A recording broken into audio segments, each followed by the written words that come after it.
Israel is often looked at from the West as a strategic partner in the Middle East, but what does that mean?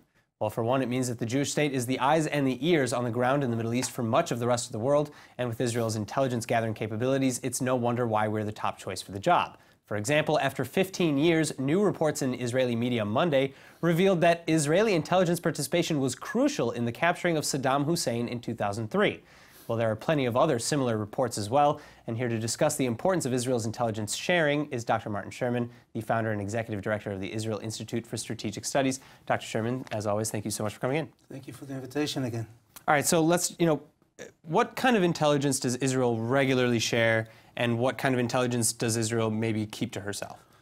Well, let me say at the outset that I don't have any specific knowledge of operational activities in the intelligence community.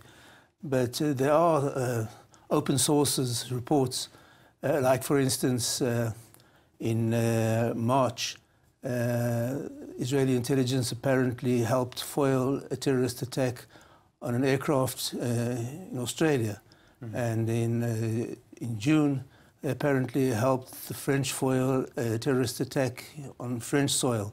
And there were reports later in the year that the Israeli intelligence was also instrumental in foiling a terrorist attack in Denmark.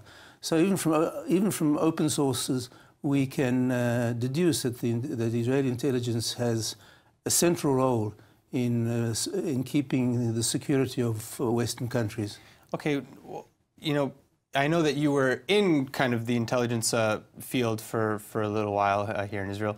So, how does Israel go about forming that type of intelligence abroad? Because I know that here in Israel, and in the Palestinian territories, we have a vast network of intelligence that's coming in. Well, one of the things is the things that happen abroad have connections in this region as well. I mean, if someone is going to plan an attack abroad, the directions may come from some Middle Eastern locality.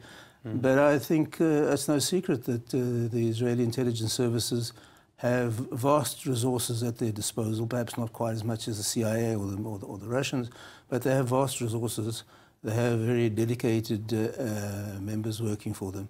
And but you're right. There's a big difference in telling people what you know and how you got it. But sometimes exposing what you know might actually expose how you got it, which is a serious dilemma. What do you do if you have actionable intelligence? You have actionable intelligence.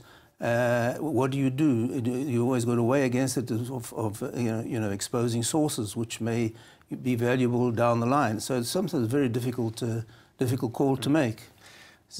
Now, let's look at Syria for another example now. With the United States right now, you have multiple officials in the United States, including actually Senators Graham and Rubio, saying that, the United States is going to slow down on the withdrawal from Syria, the troop withdrawal from Syria. So do you think Israeli intelligence had anything to do with that decision, or really is it kind of up in the air with the Trump White House? Well, as I say, I don't have any specific knowledge about messages that were conveyed. I'm sure Israel expressed an opinion, but Israel has always been very clear about not having foreign forces endanger their lives for Israel. Israel has this long-standing policy of doing its own fighting. I think that the decision to pull out of Syria was far more important and significant for the Kurds than for Israel. Israel showed that basically much of what's going on in Syria is transparent to it. We saw the massive coup in Iran, where Israel came away with a whole trove of documents. So it's probably better for Israel that the Americans stay there. But I'm not sure that this would be an issue on which it would be worthwhile to cause friction between us and the Trump administration.